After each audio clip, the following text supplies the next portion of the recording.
Hey, good morning. It's Monday, November 16th. Thanks for being here this morning. This week, I want to talk about just some of the impact that Jay Adams has had in my life and my thinking.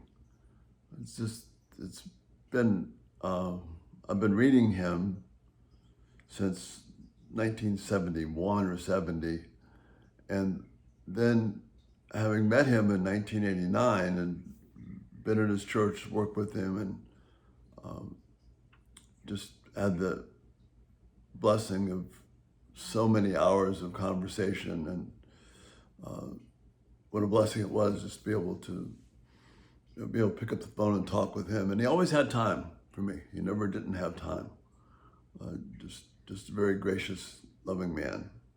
When you consider all the people that he was in contact with, he was never rattled by a conversation or whatnot, and it was such a joy remembering him. So I wanted to share some of the things that have really impacted me from his work. And so I'm going to read several this week from several different passages of books that he's written. But I want to start with this one, again, written in 1976, The Use of the Scriptures in Counseling. And as I said before, I always bugged him about it. I thought, this needs to be the use of the Scriptures in living, because really counseling is about living, and we all need these things. One of the things that he was aware of that was a big deal in 1976 is fear. Guess what?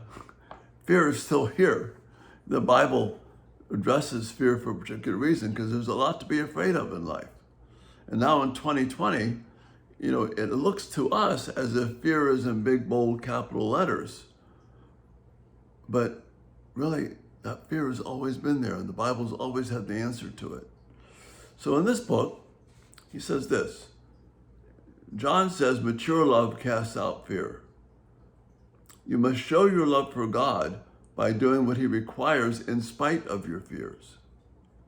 Prayerfully discipline yourself to do this task by submitting closely to the Word of God, and you will be able to overcome the most fearful problem, no matter what it may be. Once you have torn yourself, and the language is graphic and important here. Once you have torn yourself, that's what it requires to extricate yourself from fear. It's no easy matter. Fear has gotten its tentacles around us and is gripping hard, and it has to be torn from us, literally. Once you have torn yourself away from your feeling of fear to obey God, you will discover that the fear will lessen or perhaps disappear altogether. Since a large part of fear is the fear of experiencing the feeling of fear itself. Since a large part of fear is the fear of experiencing the feeling of fear itself. He couldn't be more on target.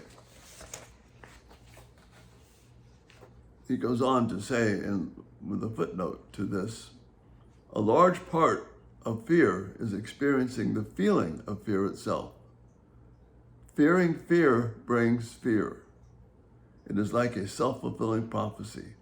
Not trying to stop the fear experience stops it. I read that correctly. Not trying to stop the fear experience stops it. You see, the reason fear is so much a part of our lives is we were all born that way. All of us. After the fall, without the character of God, without the person of God, without his dwelling within us and experiencing the impact of sin, we have become fearful creatures. So much of our life today is about trying to find ways to overcome our natural drive to fear without actually obeying, loving, and worshiping God. See, we have devised all kinds of ways to avoid fear rather than running to the one person who can address it. We address fear by saying, God knows better than what I think I know. God knows better than my fears. I will not succumb to fear. I will give myself to God. and trust him, that he is someone I can trust. So in this 2020 year of fear and the personal issues that we may experience with fear,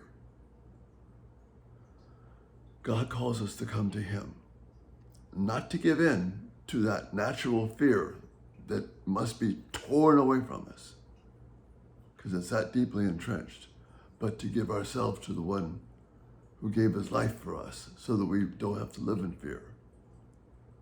That's why John says, mature, complete, perfect love drives away fear. Because if we give ourselves to fear, we'll be overcome by it. If we give ourselves to God, there's no room for fear. And eventually those patterns will be solid again. So that's the thought for today. Again, give me some feedback. Just so thankful for Jay's life and for the friendship that we had and, Lord willing, continue to have. So you have a great day, and we'll see you tonight. Bye-bye.